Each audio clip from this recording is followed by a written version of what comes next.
Still coming, my friends, still coming. Little by little, it's about to pass.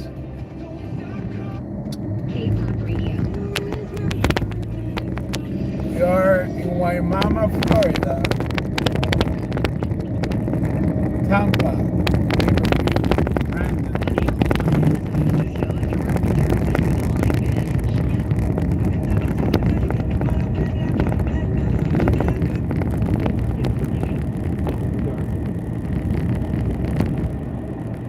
Skyway is closed, my friend. Take the Skyway.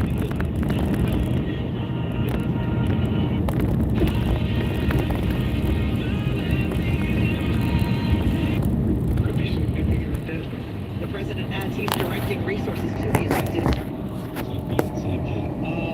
Not as much water. Mr. Jim, or Kid Short Stories. So listen to Kid Short Stories on the iHeartRadio app.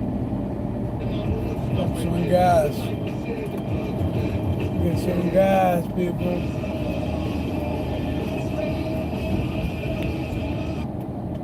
Speak English, and Trump's remarks have increased the intensity of their arguments on the town. Category 4 major hurricane with 130 mile an hour back.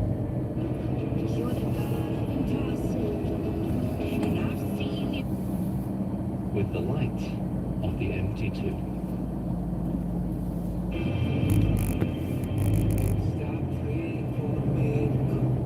Intercessory prayer of our Lord Jesus on earth. But it gives to us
There's no gas.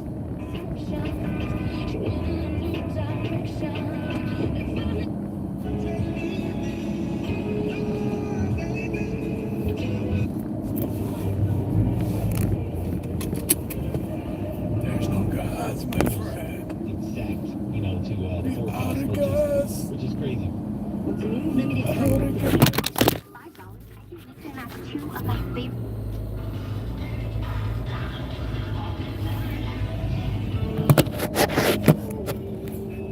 Ay, ay, ay.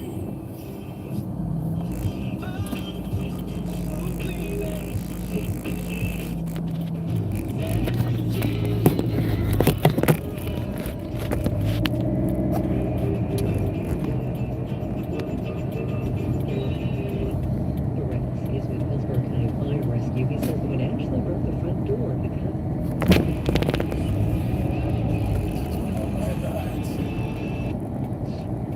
But the stars aligned. And this time, Hey, come on, people, like it.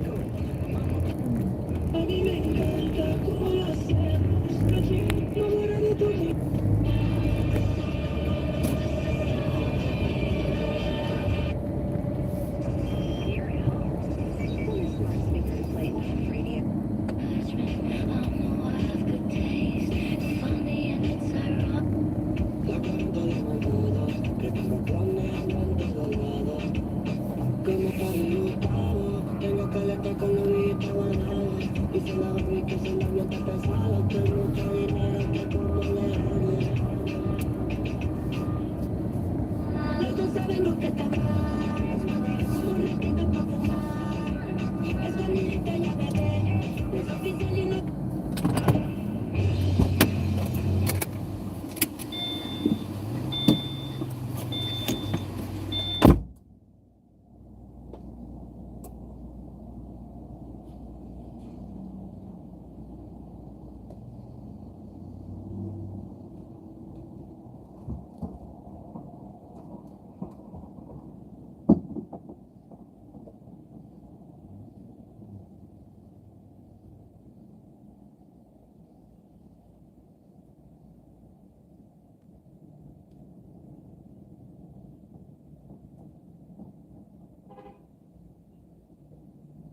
It's very dangerous outside, people. Stay indoors.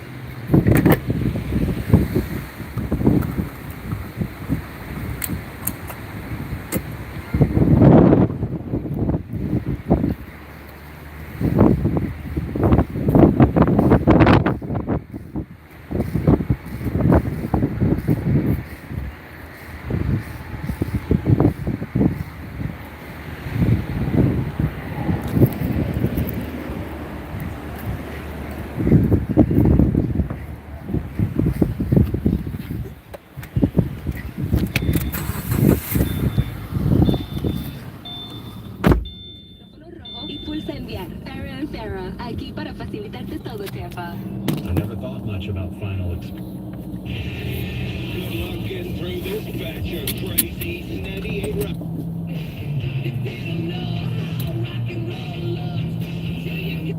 Too late right now because, well, a lot of flooding has already happened. The winds have kicked.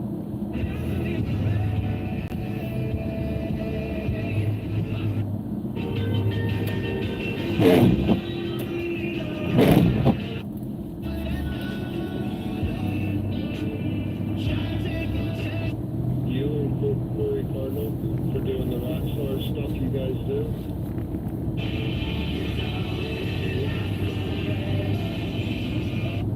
I wanted to know if you might have I met a gentleman about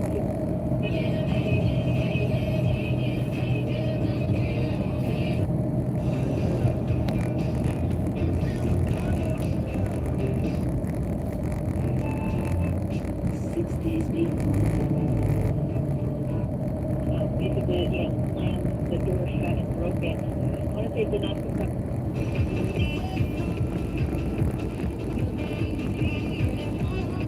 Where we were at, because the wind would just hold on to the door when we get open and it would kind of shake the building.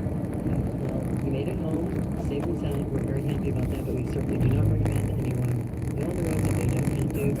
Stay home and be safe. And Jessica, thank you for your work today. Thank you so much, Kathy.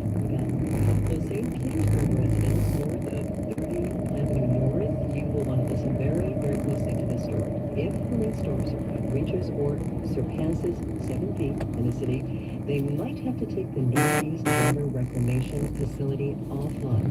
Now, if that happens, people and businesses north of 30th Avenue North will not be able to take showers and the concern is over the facility's aging electrical system, which is being replaced, but not in time for Helene. Here's Mayor Kim Munch. My understanding is this potential has always been but I believe in 1950s. It's the level of the potential storm surge that is the change. And I think this has only happened one time. The class hit in 1985. But that potential has always been there. And so nothing has really changed except for the amount of storm surge that we're expecting. Yeah, well, Chad, we're still trying to determine specific locations and the number of people who will be affected.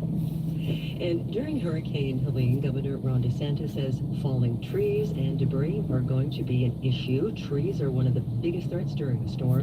And as WFSU's Regan McCarthy reports, state officials say they may be especially so in a city like Tallahassee, where the canopy is prized. During Helene, if you hear something that sounds kind of like fireworks or a gunshot, Florida Division of Emergency Management Director Kevin Guthrie says it's time to take cover. Guthrie says that's the sound pine trees make when they snap. If you hear that, act immediately. Guthrie says residents should respond like they would to a tornado.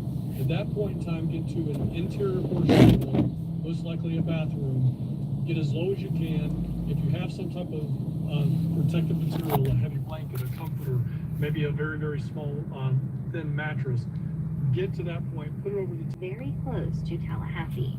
Do not survey damage. This eye is projected to be anywhere from 50 miles wide to 20 miles wide. But again, if it's moving at 21 miles an hour and it's a 20-mile wide eye wall, you may have only 30 minutes, 45 minutes before that eye wall collapses right back on you and trees start snapping again. So again, if it goes from horrible and terrible to absolutely nothing, there's a 99% chance that you're in the eye wall. Stay in place. Do not move. And Governor Ron DeSantis also urges residents to stay in place once the storm passes. He says by then, it will likely be dark. We don't know what hazards are out there. There's going to be debris. There's going to potentially, in some parts, there's going to be standing water. Not as difficult to navigate as it is, but to be doing that in the dark of night is hazardous. The sun's going to come out. You need time to take stock of those who are trying to do what you need to do. And after the storm, DeSantis urges patience. He says fallen trees will make the process of getting the roads cleared and the electricity turned back on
there. It's just not something you want to be navigating in the dark.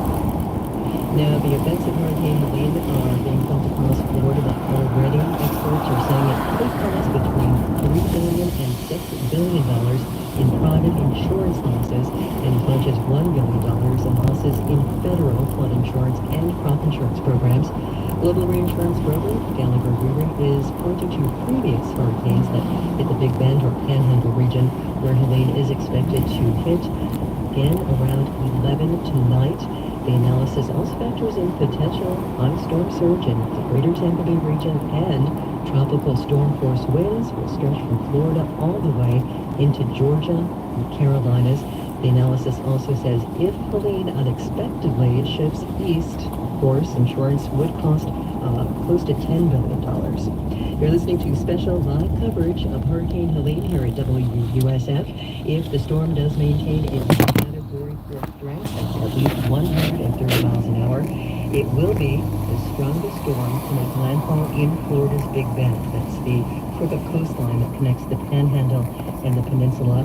And Helene is one of the largest storms in the Gulf of Mexico in the last century, at a wind field that can span roughly the distance between Indianapolis and Washington, D.C. This is special coverage of Hurricane Helene from Florida Public Radio Emergency Network. Hurricane Helene, a very dangerous and catastrophic Category 4 storm with maximum sustained winds of 130 miles an hour. Good evening, I'm Tom Hudson at the Florida Public Radio Emergency Network headquarters. Senior meteorologist Megan Borowski. Megan, this storm continues to gather strength. It is still offshore. It's about 80 miles west-southwest of Cedar Key, so it has moved north of the Tampa Bay area, but the Tampa Bay area, Sarasota, St. Pete, Clearwater still suffering through as the water is building up, and of course the rain bands now also have picked up in the last several hours. Yep, so we're getting the heavy rain moving on through. That tornado risk continues directly along the coastline. And, we have those onshore winds. We have reports even as, we didn't have onshore winds. We still had reports of flooding over the Tampa St. Pete area. And now is when we're going to really start to realize the forecast of 5 to 8 feet of storm surge inundation. Tides will start to rise overnight, and we'll have those strong winds on the back edge of the storm. Yeah, we had been throughout the afternoon seeing falling tides even as the water was building. Now, of course, that trend reverses itself. You have rising tides along with the back half of the storm as the wind continues to push into the Tampa Bay region from the due west, while it is pushing from the southwest, of course, up into the Big Bend region. Before we leave the Tampa area here, I just wanted to mention in this latest update from the National Hurricane Center, which is less than 20 minutes old, it noted a wind gust in St. Petersburg. Here it is, sustained wind gust of 53 miles an hour and a gust up to 76 miles an hour. This is the eye of the storm now is north of this region, showing just how far wide the effect of this storm is. Absolutely. We're getting hurricane force wind gusts well away from the center of the storm. You know, we have sustained tropical storm force winds extending about 310 miles from center, sustained hurricane force winds 60 miles from center, but those gusts hundreds of miles from the center of the storm. So we'll continue to see those strong, almost hurricane and a little bit over hurricane force gusts along Florida's Gulf Coast from Tampa northward well into the evening and overnight. And winds are going to continue to pick up for the Forgotten Coast and for the Big Bend now as the eye wall approaches landfall. Really going to occur over the next several hours, likely about 3 hours, give or take. Yeah, middle of Longboat Key, the storm surge expectation 5 to 8 feet. Tampa Bay, the bay itself 5 to 8 feet. The middle of Longboat Key down to Inglewood, Florida, 4 to 7 feet. Over on the Panhandle, Mexico Beach area, 3 to 5 feet. Way down south in Collier County, Lee County, 3 to 5 feet. And this is nothing, of course, compared to what's going to be 3 or 4 times that storm surge up in the Big Bend area, Apalachicola, and Swanee River areas. Absolutely. And, you know, we're getting images from emergency managers and reports even as far south as Sanibel and Captiva from earlier this evening of damage from the surge that is that's nothing compared to what's going to be happening over the next several hours. So just to note on how dangerous this storm is. You know, flooded roadways over the barrier islands over South Florida and down trees as far south as Fort Myers and as far northeast as Duval County. We're getting reports of down trees as well, far from the center of the storm. So Tallahassee, Big Bend area, we've got those old growth trees in those locations. Heavy rain continuing, flash flooding continuing, and winds now going to stiffly pick up. Many of those trees, of course, here in late September, still full of leaves. Those leaves have been wet with rain. There's a big sail for the wind to catch and to easily tip over some of those trees. And it doesn't take much of a tall tree or an old tree to have pretty significant mass behind it. So you certainly be wary of that. Let's talk about some of the rain bands here, Megan, because you know, as the storm is obviously nearing shore, still a couple hours away from landfall for the eye, but now is the time where the Gulf Coast from really Cape Coral all the way up and over through the Panhandle are experiencing pretty steady rain and some then significant movement of some thunderstorms moving through. Yeah, so from the vicinity of, I would say, Atlantic City, all the way south to Northport, Rotunda, Cape Coral, Fort Myers, Naples, we've got little fingers, I like to describe, of discrete thunderstorm cells or swaths of thunderstorms.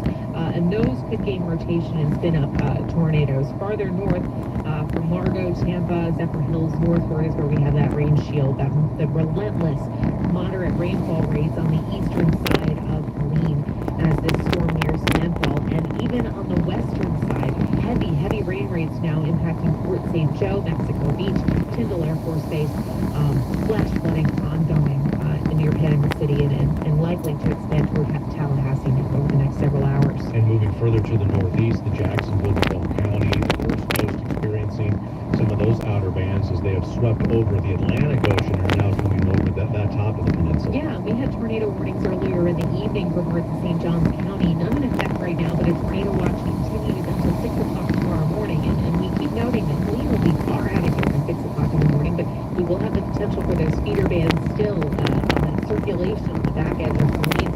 And that will give the potential for quick tornado spin-ups here as we get into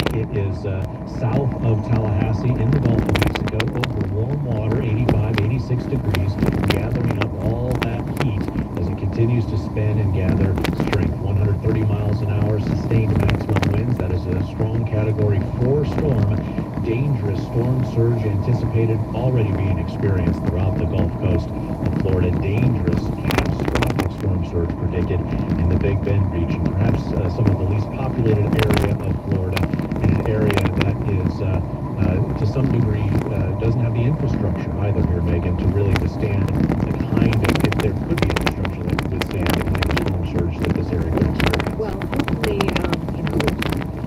this is not as populated of an area for this eye wall to come ashore as could be. I mean, this could be an even worse situation. It's going to be a catastrophic situation for those structures in those locations. But yeah, 15 to 20 feet of storm surges we've been reporting all day. Just terrible. Yes, and there are those that have decided to stick it out. We've been hearing some of those stories with our local member stations. Those folks have been warned. They have been told that they're in evacuation, mandatory evacuation. They have been warned that they should have the emergency life-saving supplies on hand for many, many days. And they have also been told that, of course, do not expect any kind of real sustained rescue effort for many hours, if not longer, as the storm clears out overnight tonight and the sun will rise tomorrow. And the emergency managers and the rescue and life-saving crews will get a real sense of what the aftermath is. And what's important, of course, in some of those very rural areas is while the structures themselves perhaps have been built over the past many years to be able to withstand this kind of storm, Megan, it's the roadways, the road structures, even low-lying areas. That water is going to be stagnant and sit around for a good long time when you've got 20 feet of storm surge coming through. Right, and emergency managers won't be able to get to you, over the next period of time, as the governor remarked, as the DEM director remarked earlier during their presser. Recovery efforts will likely not occur until we have daylight and we can safely survey the damage. So for folks who did decide to stick it out over the Big Bend region, you're going to be dealing with the impacts of Helene and then stranded until emergency responders can safely get out there. I have just a rudimental measurement here on my radar right now. The center of the eye, about 60 miles to the southwest of Steenhatchee right now. So we are nearing landfall over the next several hours. Very close, because the storm is also moving well over 20 miles an hour. Right. It's a fast-moving storm. It is a large storm and an incredibly powerful storm. And here, just within the last few minutes, Megan, the number of tracked power outages in the state of Florida has crossed over 500,000. More than 500,000 Florida electric customers on the Peninsula and Panhandle are without power now. And we're talking, these are scattered across the Gulf Coast. Hendry County is experiencing some pretty significant power outages, and Hendry County is an inland county, but it has been suffering through those higher gusty winds. Lee County, Charlotte County, Sarasota, all experiencing power outages. Manatee, Hillsborough, Pinellas, there on the Tampa Bay region has about 150,000 tracked power outages. Pasco County and Citrus, and then right into the Big Bend area, Dixie and Taylor and McCullough counties, all responding to pretty significant power outages at this hour. Yep, and we're just going to see those numbers increase as we get this eye wall, those extreme winds moving ashore. We'll see those numbers increase as well, too, as we get those hurricane gusts directed along the coastline near the Tampa region and northward through the Nature Coast, Tom. Pretty significant thunderstorms I see right now, just tracking through Cedar Key, which is also experiencing some of that significant storm surge, so it's getting water from all sides. The Spring Hill area seeing some storm surge up in the villages. We see some thunderstorm cells just to the west, southwest that may be tracking through over the next 20 or 30 minutes. Yeah, stronger, heavier rain rates rather, moving from Nobleton, Ridge Manor to Bushnell, getting to Sumterville, likely to lift through the villages right on the border of Lake and Sumter counties here over the next hour or so. Farther south, a formidable band over eastern Hillsborough County, moving into Polk County this hour. Lakeland being on guard for some heavier rain rates there. And again, Tom, as far south as Cape Coral, even into the Native Springs, it's just remarkable at the breadth of this storm. Yeah, not too long ago, Port St. Lucie and the that's cleared up for now here overnight. Now moving into the Daytona, Palm Coast, First Coast region of Jacksonville area. So watch out for any of those tornado warnings that can spin up pretty quickly with radar-indicated tornadoes. We don't have any active warnings right now in the state, but we certainly will keep you updated here as we continue to track Hurricane Helene. Megan Borowski, our senior meteorologist with the Florida Public Radio Emergency Network. This hurricane continues to move toward the Big Bend, landfall anticipated, perhaps in the next 2 hours or so, as it is a major Category 4 storm, 130 mile an hour sustained winds with a very dangerous and catastrophic storm surge for much of the Gulf Coast, particularly in the Big Bend region. You are listening to live coverage from your Florida Public Radio station and the Florida Public Radio Emergency Network. Live from NPR News in Culver City, California, I'm Dwayne Brown. Hurricane Helene is now a powerful Category 4 storm close to making landfall near Florida's Gulf Coast. Flash flood warnings have been posted, rather extended, in as many as 12 states. NPR's Alejandra Marquez-Hanse reports the Biden administration is deploying resources to states in the storm's path. Dana Griswold is the head of the Federal Emergency Management Agency. She briefed President Biden on preparations for the storm from Florida to Tennessee. And she's heading to Florida on Friday herself, too. We are ready for this event. We have aggressively pre-deployed resources. We are postured for whatever response might be needed. FEMA has more than 1,000 personnel already in Florida, including search and rescue teams. Griswold urged residents in the storm's path to heed warnings from local officials to evacuate or seek shelter, as the storm surge is predicted to be as high as 20 feet. Alejandra Marquez-Hanse, NPR News. In Pennsylvania, the battleground state's growing Latino vote could be decisive in this year's presidential election. The state's slim margins have created opportunity for Latinos to play a bigger role in Vice President Harris's bid for the White House. Here's NPR's Ashley Lopez. It's estimated that around 580,000 Latinos will be eligible to vote in Pennsylvania this year. That's roughly 7 times the winning margin in the state in 2020. Rafael Colazo with the Latino advocacy group Unidos US says he's been working for many years to elevate the importance of the mostly Puerto Rican vote in the state, which has deep ties to the Democratic Party. And he says this year it feels like campaigns are finally noticing. I was telling some people the other day that I'm going to be 50 years old in 2 months, and it took almost 50 years for the Latino vote in Pennsylvania to be sexy. Earlier this month, the Harris campaign announced plans to spend $3 million on Spanish-language radio ads in the state. This is NPR. Audiophiles on social media have rediscovered an amazing fact this week. The BBC's vast sound effects library is open to the public. NPR's Chloe Belton reports. The archive contains more than a century's worth of sound recordings from all over the world, including the call of the Tibetan snowcock. And famed naturalist David Attenborough gingerly approaching a group of chest-slapping male gorillas in Africa in 1978. You hear the growls of the big silverback just behind you.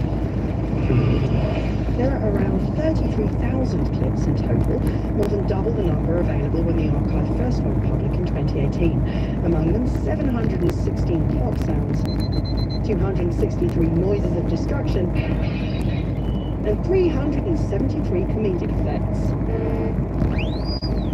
Chloe Dalton, NPR News.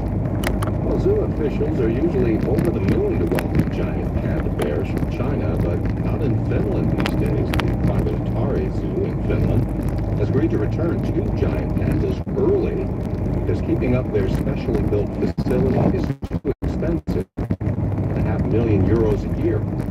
Pandas are considered China's unofficial mascot, but the zoo has seen a big decline in visitors and the conflict between Russia and Ukraine.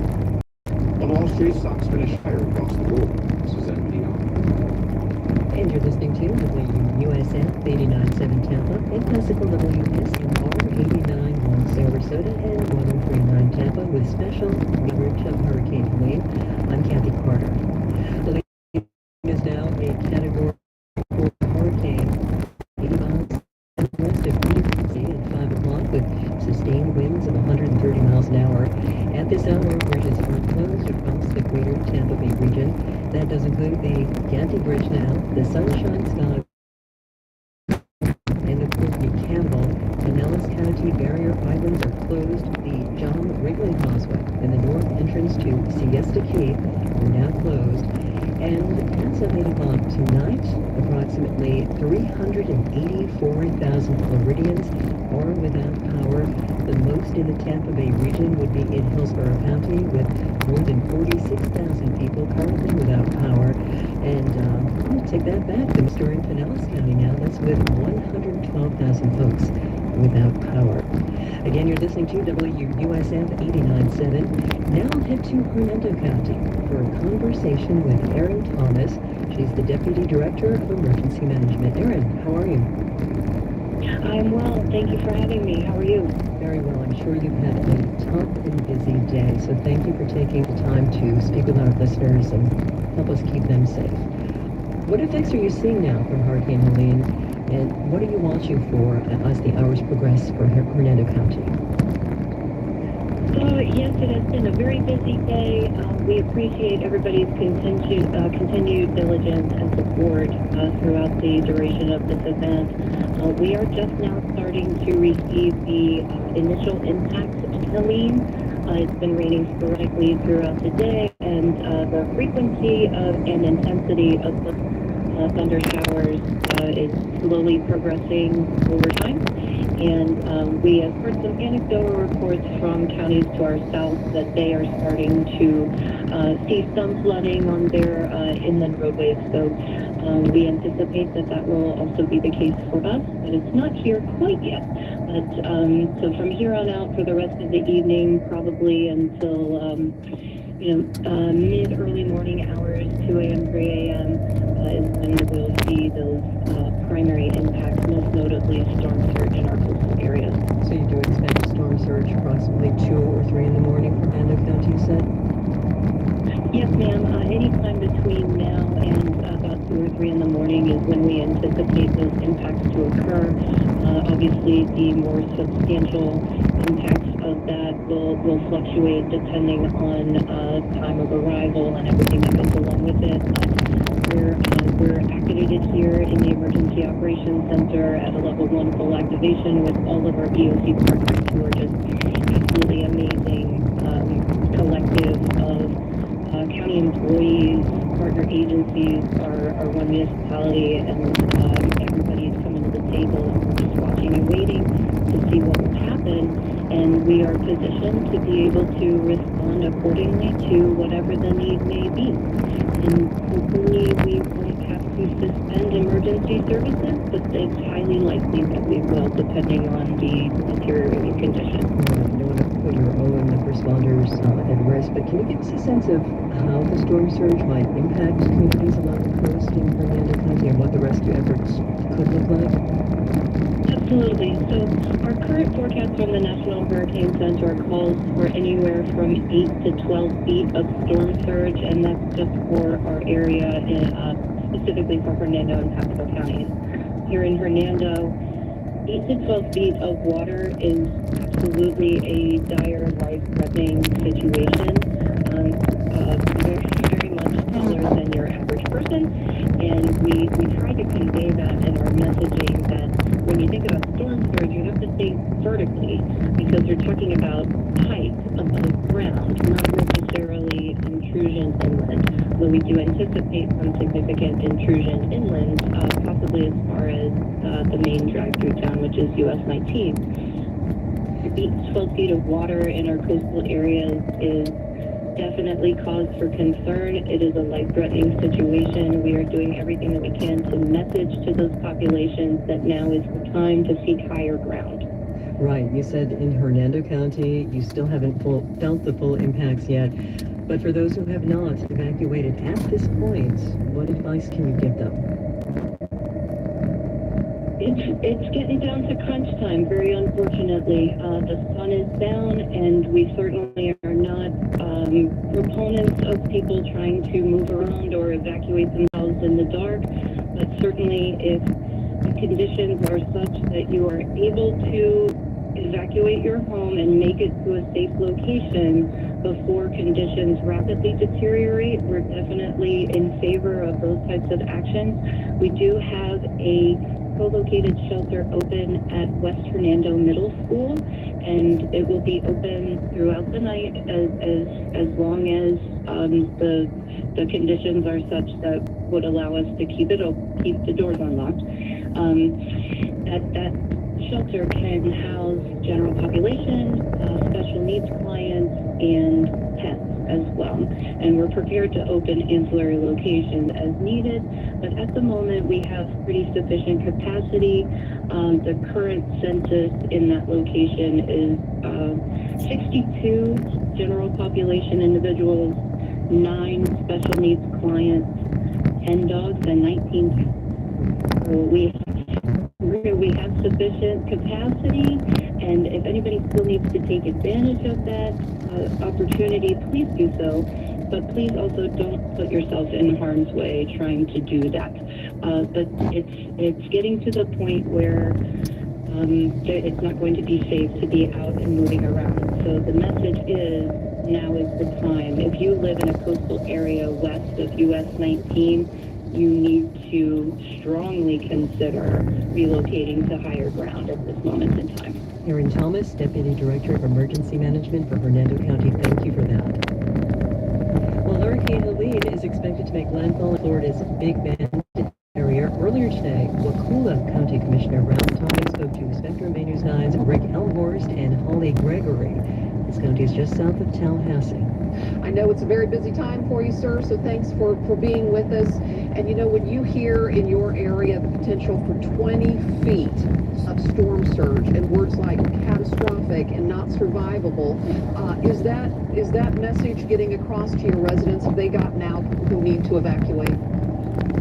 It is. We're used to dealing with hurricanes, but nothing to this magnitude, and definitely not this storm surge. And so it has really gotten the attention of our folks. And I think we've done a very good job. Most of them have evacuated and heeded those warnings. And I would just like to say once again that those who have not, there's still time. It has not decayed that bad yet. Get out of here. Get to safety. So, Mr. Thomas, where are you? You know, how far off the coast are you? How high up? So I'm in my home, but as soon as this interview is over, I'm headed to one of the county offices for safety. And I'll be honest, based on the storm surge, you know, the worst case scenario, I'm expecting water to be in this house tomorrow. And I've lived in this home for 22 years, built it myself, and definitely hope that does not happen. But based on the model, it's a very real likelihood. What kind of assets do you have ready to go once the storm passes? Because looks like there's going to be just horrific damage there. There is. I know we've got a lot of staging from the power companies. We've got a co-op, Talquin, and Duke Energy is our provider here, our providers, but they are standing by with mutual aid from other areas. We've got, I believe, 100 National Guard troops standing by. You know, our fire and EMS and first responders, sheriff's department, they're all standing by. We even had to evacuate and relocate 2 of our fire stations that were in the surge zone, and very likely will be underwater as well. But you know, we plan for this year round, so it's just a matter of we do what we have to do. We pull our team together, we keep everyone safe, and as soon as it clears, we're going to get after it. We're going to have an army of people with chainsaws and tractors and equipment and get these roads open back up and get our people back in here and get back to life as normal. And just to reiterate, sir, I know Wakulla County is no stranger to storms. You have all seen your fair share, to be sure, but you have never felt like in your time there you've seen a threat quite like this? Never. We took the outer edges of Hurricane Michael, and that was bad. We lost power pretty much countywide for about a week. A lot of devastation, but this looks like it could be magnitudes worse than that. You are listening to WUSN 87 Tampa and classical WSNR 89 1 Sarasota and 103.9 Tampa. Special live coverage of Hurricane Helene. Make sure to get all of the latest up-to-date information at WUSF.org. You are listening to live coverage of Hurricane Helene from your Florida Public Radio station and the Florida Public Radio Emergency Network. Good evening, I'm Tom Hudson. Hurricane Helene is a Category 4 major catastrophic storm with maximum winds of 130 miles per hour as it is racing toward the Big Bend area in Florida, tracking north-northeast at 22 miles an hour, now less than 80 miles west-southwest of Cedar Key and about 100 miles south of Tallahassee. Let's get you updated on the latest track, what we know about the storm, and what we know about the likely landfall. We are here in our Florida Public Radio Emergency Network headquarters in Gainesville with Chief Meteorologist Tim Miller. Tim, what can you tell us about the latest of the track? Well, the latest of the track is it's moving rather quickly now. First we talked about maybe an 11:30 or midnight landfall earlier. Now, some of the indications are that it could be much earlier than that.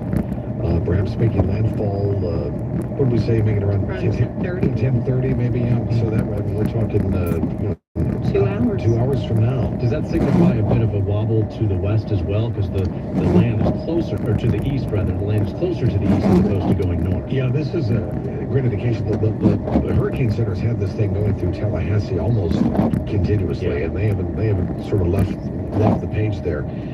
But it has continued to show more towards the east, and we've been saying here in our weather center that our thinking was that it was going to be more towards the east, and it looks as though that's the way it's going to pan out.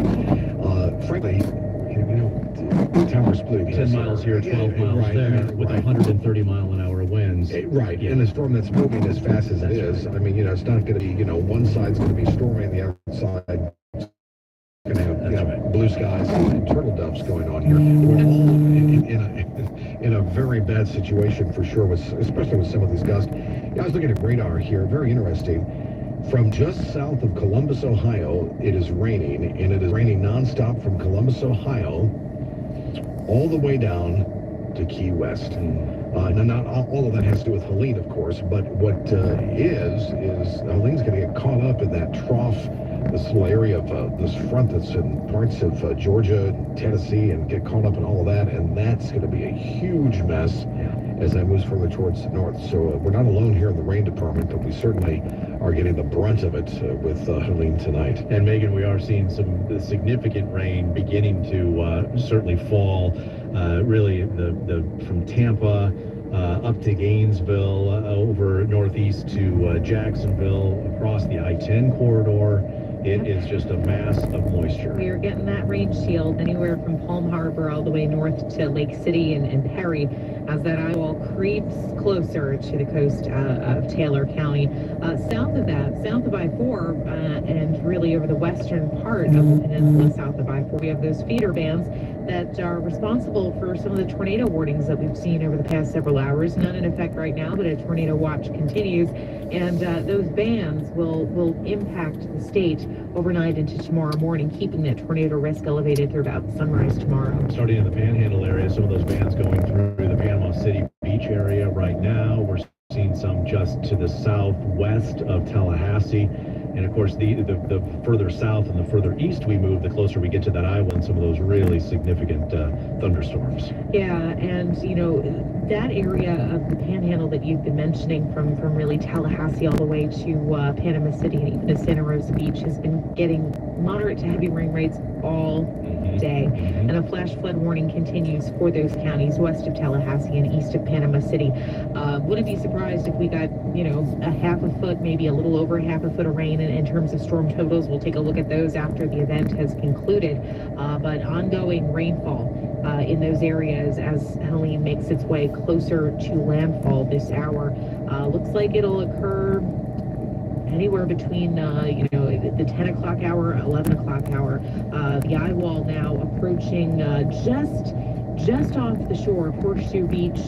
Cedar Key is quite close to the eye wall as well, Steenhatchee as well. So we're going to see wind report really pick up in those areas. Wouldn't be surprised if we get extreme wind warnings soon issued from National Weather Service. Could be that Dixie County area. Taylor County has been squarely mentioned here over the past several hours as the place where landfall. But Tim, to your point, well beyond the exact location, pinpointed area of landfall, these impacts are going to be felt, especially with low-lying areas with the sustained winds and the sustained storm surge that we're seeing just pile up for hours. Yeah, that's true. The only saving grace of this is, of course, that's not a very highly populated area, but any town that's in the line of fire here with this storm is horribly affected. And we're just praying for those folks that are out of harm's way. I mentioned earlier that my dad lives in Newport Richey, and I called him a little while ago, answered the phone. How's he doing? Doing well. And he said that he lives on a little peninsula, if you will, where there's docks and the like. Silly question, landline or cell phone? Well, it was a landline, Okay. well, it's my dad, it's a landline we're talking about here. And I was going to call him on the cell if he didn't do that, but the landline, of course, is also, it's a portable phone, so it's connected to electricity. So he still has electricity. Okay, yeah. He said that the water was not rising, the street was not flooded, and that was great news because it was right on the Gulf. Yeah. So that was a great relief. My daughter, who lives a little bit more inland in Newport Richey, said some branches were down, lots of rain and lots of wind, but not a whole lot of damage. So that's at least is two good calls from at least Newport Richey, which is in Pasco County. Our fear, of course, is moving along the Gulf Coast up north and across the Panhandle. It's going to be a much worse report when the sun rises tomorrow. It is when we see this storm surge impact. Of the predictions that I don't recall, 20-foot prediction from the National Hurricane Center, that is something extraordinary, even in the days we live in. It really is, and one of the reasons is because of the topography of the land, right? I mean, where this storm is going, it's headed into what I often refer to as, we talk about the Big Bend area, but it's like a cul-de-sac. It's like you're a street with a cul-de-sac, and if you don't know anybody in those houses, you have to turn around and go away. That's right. But this isn't going anywhere. This rain and the wind is going to push this water from the Gulf of Mexico into the cul-de-sac, the Big Bend area, and that has no place to go but up. And of course, it's all that piling of that water up. And you're exactly right, Tom. I can't recall a 20-foot reported storm surge. Megan and I were talking earlier today. That's a 2-story building. Yeah. At Daly, I remember 12 feet in terms of their expectation, maybe a 15. But when that 20-foot crossed the transom yesterday, that really stopped me in my tracks. When you see that number coming out as a forecast, it's like, oh. Yeah. I believe with Ian, we might have gotten realized numbers near 18. That might have been, that's 2 years ago, almost to the day. Landfall was September 28th of 2022. That's still huge. Yeah. Still. I was just on Virginia Key in Dade County and Biscayne Bay, and they still have the high water mark of the Andrew storm surge. You have to reach up to the building to be able to touch it. Yes. So it is really catastrophic, historic in nature, this storm surge. And the Hurricane Center, Tim, has done great work over the past many years, really beginning to refine their storm surge ability to predict and to forecast and to communicate. They really have. The Hurricane Center deserves a lot of kudos, especially over the last few years of nailing these storms to a T. And it's very difficult to do. I mean, when you think about this, radar was invented in World War II. That's right. In Boca Raton, Florida. Yeah, well, there you go. And then the fact that weather radar really didn't start to come into fruition really into the 50s. And what's happened now with technology, it is truly amazing. And the forecasting weather models, numeric weather models, how that's come along has really been in the last, 30, 40 years maybe. My jaw always drops when I think about weather modeling and the fact that we continue to get even better at it. And also the forecast verification stats from the National Hurricane Center, they continue to improve each season. It is just, hats off to them. As we're nearing landfall with this system too, of communicating the risk and letting our folks know as early as possible, so we can prep for what is going to be a historical storm in the Big Bend area. Yeah, in fact, the models were talking about this over 2 weeks ago. Think about that. Over 2 weeks ago, before anything was ever formed or clouds around them saying, hey, look, here's that possibility. That's really remarkable when you think about it. That low pressure that was off Yucatan that slid into the Caribbean and then across just to the southwest of Cuba and on into the Gulf of Mexico, and has gathered the steam up until landfall, expected in the next somewhere between 90 minutes to 2.5 hours from now in the Big Bend region. And back on the ground here, we're seeing some pretty moderate thunderstorm activity. Cedar Key, Cross City, up into Perry and Taylor County. These are areas that are both experiencing significant storm surges with these winds that have been building 60, 70, 80 mile an hour winds, and now seeing some pretty moderate storm activity. You know, I want to mention, Tom, as we're getting into these overnight hours, you know, some of us might be wanting to go to bed. Please, please, please have a way to get weather alerts that will wake you up if you're going to sleep. If you're anywhere in the Florida Peninsula and then over the eastern two-thirds of the Florida Panhandle, please do not take the threat from Helene lightly, even if you're hundreds of miles from the center of the storm. Have a way to get alerts that will wake you up so you can quickly seek shelter if a flash flood warning is issued for your area or if a tornado warning is issued for your area. We do not have any active tornado warnings right now in the state of Florida, but almost the entire state is under a tornado watch because the conditions are certainly ripe for this. So we see a pretty moderate cell of thunderstorm activity just south of Gainesville, right along I-75 right now, just southwest of Ocala. The Villages under some nice drizzle here as well. Just north of Lakeland, a pretty good red cell there, beginning to experience those areas. So again, these bands coming through for the hurricane veterans. You've seen this on radar, Tim, right? You've experienced this, these wave of strong storms come through. Even as the eye moves ashore in the next couple hours, these bands stretching way down into Monroe County and beyond into Florida Bay. Yeah, it's amazing. In fact, earlier we had tornado warnings all over the state. We had one just south of Jacksonville. We had another one near Northport. That's on the west side. Then some just near Port St. Lucie. So I mean, every nook and cranny of the state and up near Apalachicola has had at least the opportunity of a tornado warning. You know, these are the type of tornado warnings that can happen very, very quickly in these tornadoes. What we often look for in tornadic storms in rotation is what we call couplets. This is where the radar indicates the areas where we understand rotation, where the radar is able to detect wind moving away from the radar and towards the radar. And when they're matched together, that's an indication of rotation. Hit that vortex. Right, and so, but a lot of the times we don't see those what we call couplets that indicate rotation in radar. So because of the fast movement of these storms that can produce these tornadoes, so oftentimes they pop out of the sky, Tom, with little or to no warning, and the chance of a tornado warning sometimes is almost non-existent.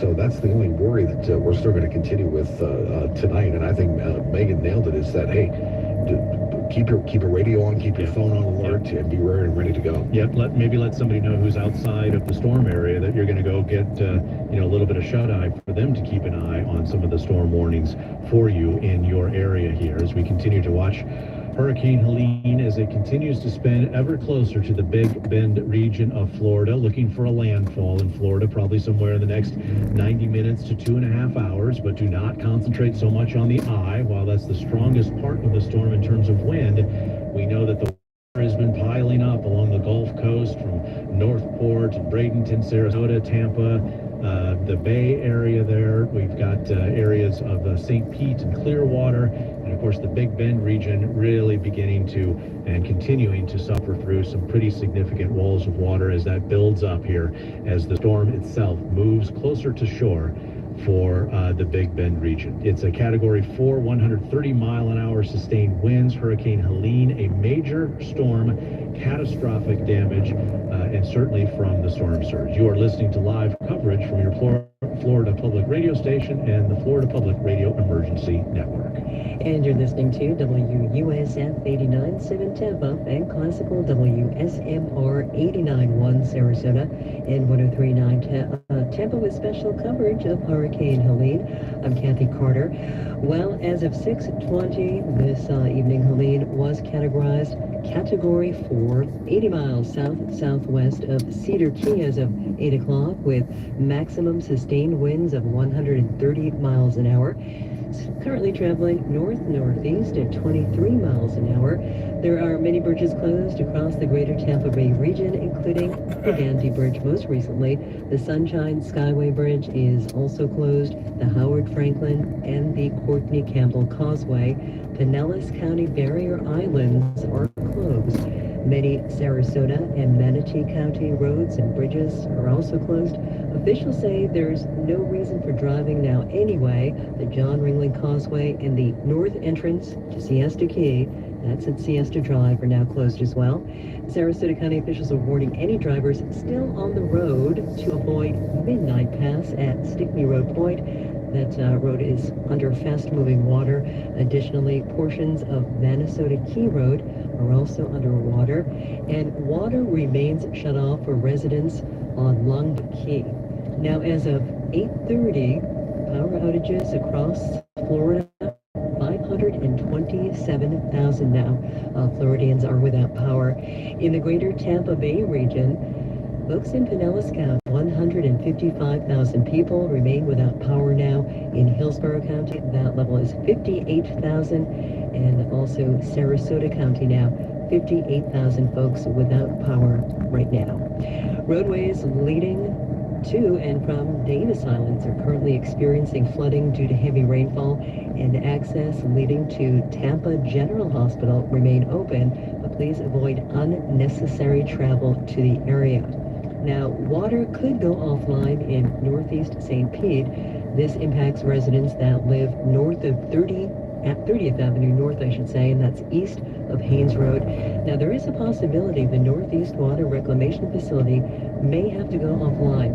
If this does occur, some residents will not be able to take showers, do laundry, or flush toilets. And if it looks certain that the storm surge will reach 7 feet at this plant, which is an unprecedented amount of storm surge, that means they will make the decision to take that offline.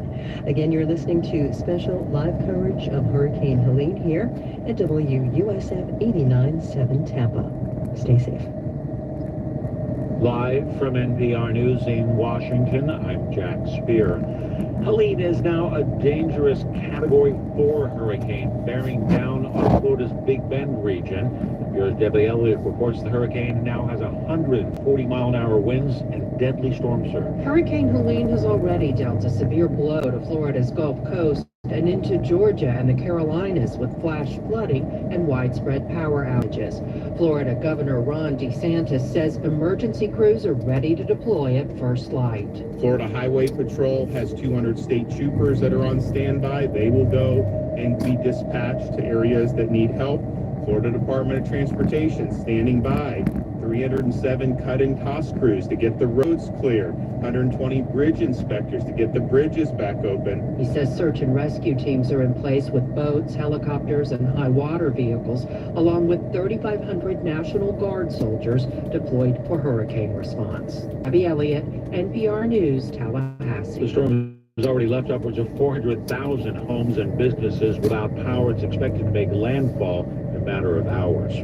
Amid charges outlined in a federal criminal indictment accusing them of accepting tens of thousands of dollars in foreign gifts, New York City Mayor Eric Adams says he'll stay in office.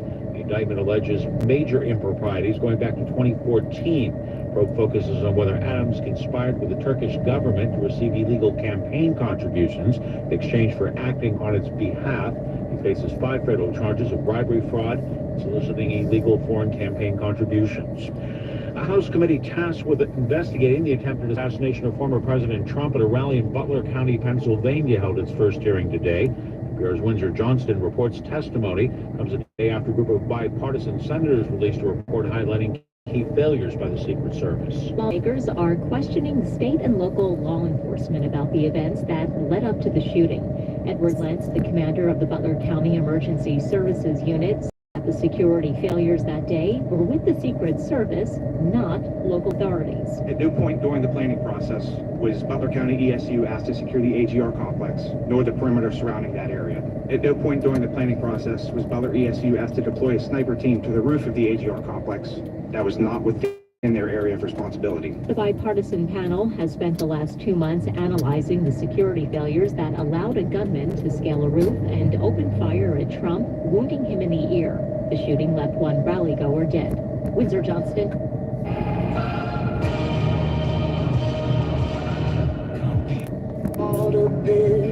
You're sure he forgot your name.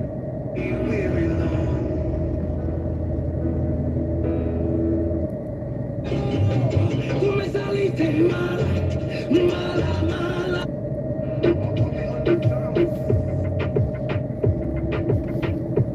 Marina Del Rey, and I fell right there and then.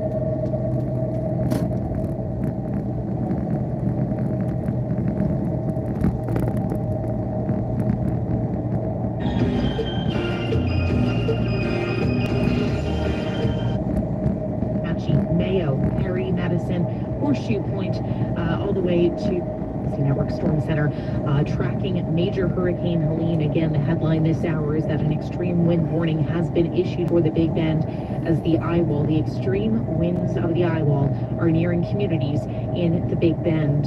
On top of that, the impacts from Helene stretch far from the center of the storm. Tornado risk continues for the Florida Peninsula and the Panhandle. Tornado watch remains in effect. Heavy rain continues over the eastern half of the Panhandle, the northern peninsula, and the eye wall is nearing landfall over the next hour or so. I'm Megan Borowski. Support for NPR comes from NPR stations. Other contributors include American Jewish World Service, supporting human rights advocates worldwide in the fight for democracy.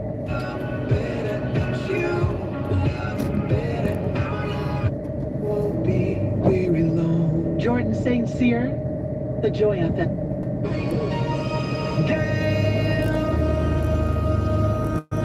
Just being blown by the wind, it has a current to it, and that is the water that's being pushed on with the tide coming up and with the water being pushed in by the wind and the surge. So yes, a moving river.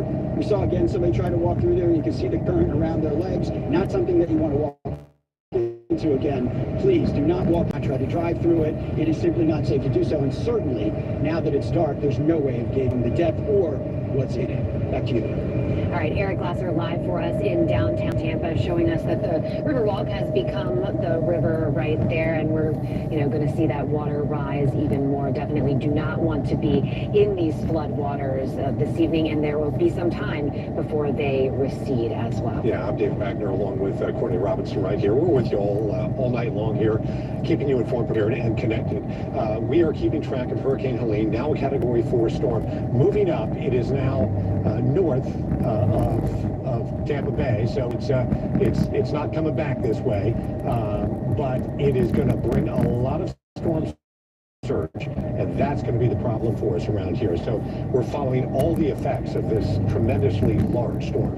Dave, you and I were down in Lee County, in Fort Myers, after Hurricane Ian, right. and this amount of surge that we saw with that storm, devastating, heartbreaking, and some of our areas are bracing for that right now. I know that we have some video from Lee County that they've had. We'll go to that in a minute, but we do have some video coming in from Lee County where they've kind of seen the first little bit. They've seen it firsthand and how bad that is. Let's go to David Shealy right now. He's in Tarpon Springs, been there all evening for us. David, what are you seeing? Are you seeing the water rise there, the storm surge taking effect? So I'm not seeing any water rising just yet, but I tell you what, this entire vicinity lost power for about a good 60 seconds, maybe about 10 or 15 minutes ago. It was pitch black for a good 60 seconds, and then all the lights came back on, street lights, hotel lights as well, and then about 5 minutes after that, we saw linemen heading south on US 19. That's the first thing I need to tell you guys. The second thing is, about 25 minutes ago, when I was live with you, we heard a loud banging because we were talking about how high the wind speed was. It was about 10 feet away from us. This sign right here, it's going to be upside down, but I'll turn it. This sign hit a bench. It flew off wherever it was, and it hit a bench about 10 feet away from us because that's how high the winds are right now. And so I know here we like to keep you informed, prepared, and connected. I'm going to add 3 words to that. Value, loved, and precious. You are valued, loved, and precious. And I want to tell you right now, if you hear weird noises while you're outside, don't try to turn those question marks into periods. It could be a sign like this flying. Please head inside. It's not safe to be outside right now. We're in the safest spot that we can be. We are right by the entrance of our hotel. We've seen trees go down about a couple miles up the road near Tarpon Springs High School. This is the safest place we can be. But right now it's still windy. Rain has slowed just a little bit, and power outages have started happening here in Tarpon Springs. David, keep in mind behind you is a billboard for a personal injury attorney if anything should happen to you out there. Right behind you, directly back there. We're keeping you informed, prepared, and connected. I see it. I see it. I like your smile. Yeah, no doubt about it. That's how we smile. Yeah. All right, David, thank you. When we've seen David, Eric, and Chris live just in the past few minutes here, one thing that you really haven't seen is that wind. Yes. But they say that it comes and it goes. Chief Meteorologist Bobby Dess Skins is here now. And Bobby, you know, that wind, when we see this, that doesn't mean it's gone. No, doesn't mean it's gone or not. But we have a little bit of breaking news. We just got the 9 p.m. update.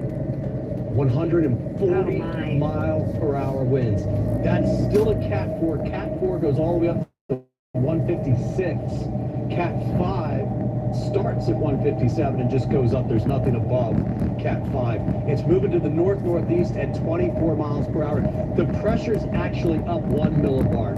Nothing different there. It's now 65 miles west of Cedar Key. That's just west-northwest of Crystal River right now.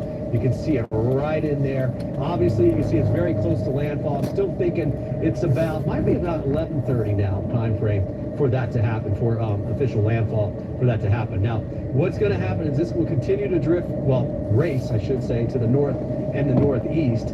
But that basically means that it will end up on shore and still moving quickly. And so as a result, it's going to be pushing